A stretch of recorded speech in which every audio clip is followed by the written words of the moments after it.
티베트 자치권 획득을 위한 달라이라마의 비폭력 노선은 선택은 과연 옳은가? 예, 이 문제를 가지고서는 토론을 하게 되겠습니다. 상대방의 입장을 이해하고 나와 다른 견해가 있다는 사실을 인식한 다음에 반영과 그 다음에 타협, 협력 이런 어떤 방법들을 통해서 문제점들을 해결하는 그런 아주 좋은 취지들을 가지고 있습니다.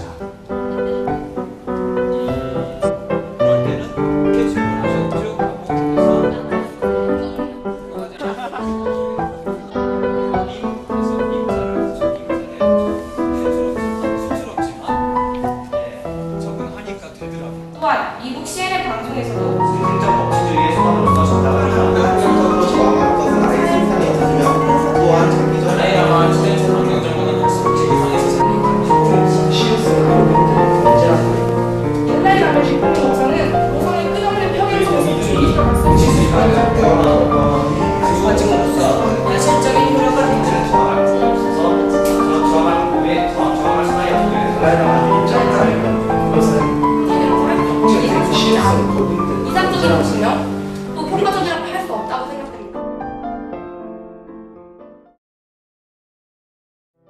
책을 많이 읽고 지식을 좀 많이 풍부하게 키우는 것이 가장 중요하다고 생각합니다. 다각적으로 사고함을 통해서 사고력을 증진시킬 수 있습니다. 이 사고력을 증진시키는 것은 우리가 단순히 토론을 하면서 뿐만이 아니라 우리가 일상생활을 살아가면서 다양한 방면에 도움이 된다고 생각합니다.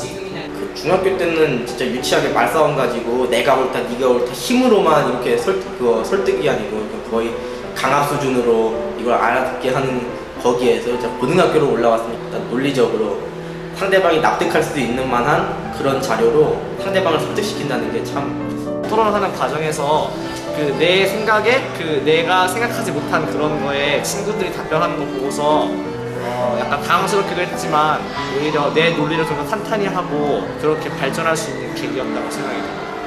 많은 학생들이 토론에 더 참여해서 논리적 사고방식을 더 발전시킬 수 있으면 좋겠습니다. 자, 그러면은 지금부터 제1회 동탄국제고등학교 학생 토론대회 결선대회를 개최하겠습니다. 찬성 측 첫 번째 토론자 입론해 주시기 바랍니다.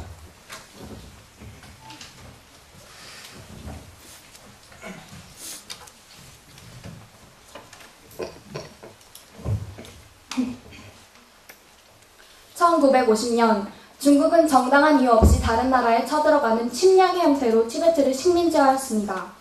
그에 대항하여 달라이라마는 비폭력 독립운동을 전개하였습니다. 말하는 순서가 가장 빨랐던 만큼 완전히 떨림을 잠재울 순 없었는데 팀원들과 함께 기도하고 또 위로해 주었던 것이 떨림을 잠재우는 데 많은 도움이 되었던 것 같고요. 그리고 마침내 단상에 올라갈 때는 앞은 아무도 없는 것처럼 생각하고 내가 최고다라는 생각을 가지고 토론에 임했습니다. 자기 암시도 매우 중요한 것 같아요.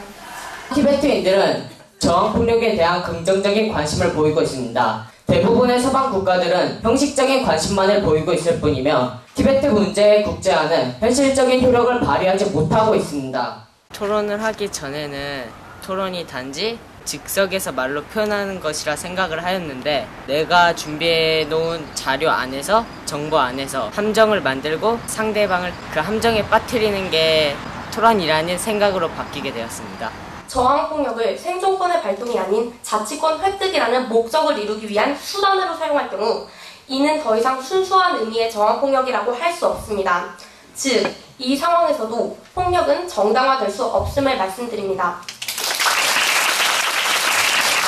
같은 주제로 토론을 해서 어려운 점은 별로 없었는데 오히려 한 주제에 열중할 수 있었기 때문에 준비를 더 충분히 할 수 있었던 것 같습니다.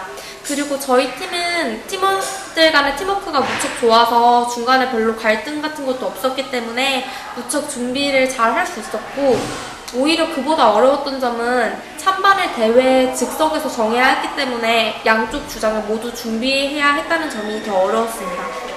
또한 아까 달라이라마가 노벨 평화상을 받은 것을 언급하셨는데 달라이라마가 노벨상을 왜 받았습니까? 노벨상 위원회는 달라이라마가 티베트의 해방을 위해 투쟁하는 과정에서는 비폭력을 일관되게 주장해왔다는 점을 강조해서 노벨상을 수여한 것입니다.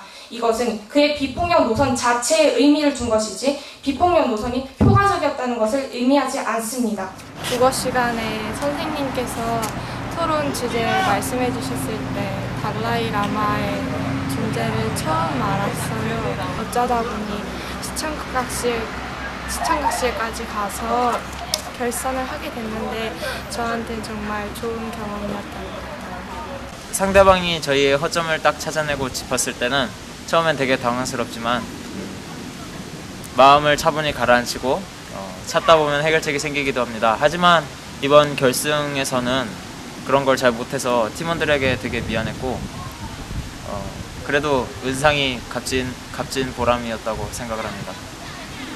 비폭력적 저항자는 적에게 총을 쏠 것을 거부할 뿐 아니라 그를 증오하는 것마저도 거부한다고 하였습니다. 이 증오를 쌓아두는 것은 곧 보복의 가능성을 열어두기 때문입니다.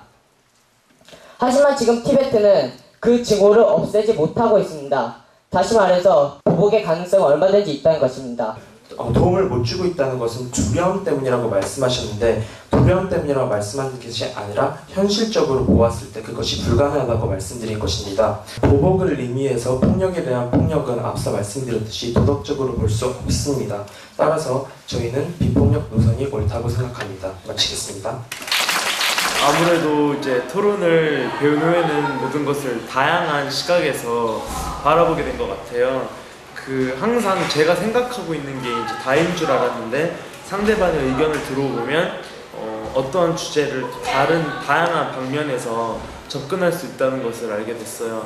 또 달라진 것이 있다면 이제 남의 말에 좀 더 귀 기울이게 된 것 같아요. 이 토론을 하면서 경청하는 자세가 얼마나 중요한지 알게 된 것 같거든요.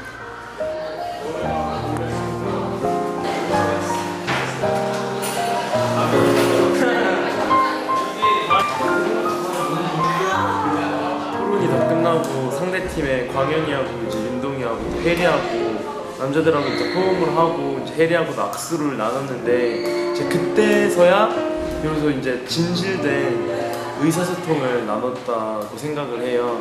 다시 말하면 이제 기분 좋게 서로 토론을 마무리했다고 해야 될까요? 어쨌든 마무리가 훈훈해서 좋았다. 한 사람하고 얘기하는 거랑 여러 사람 앞에서 얘기하는 건 다르잖아요. 그러니까 단상 앞에서 얘기하는 사람들을 보면은 아무래도 여러 사람 한 번에 자기 의견을 전달하려는 사람이다 보니까 조금 더 설득력 있고 좀 더 단어를 고르고 표현을 고르고 이런 것들이 보이는 것 같아서 참 용기 있어 보인다 이런 말 해주고 싶었어요.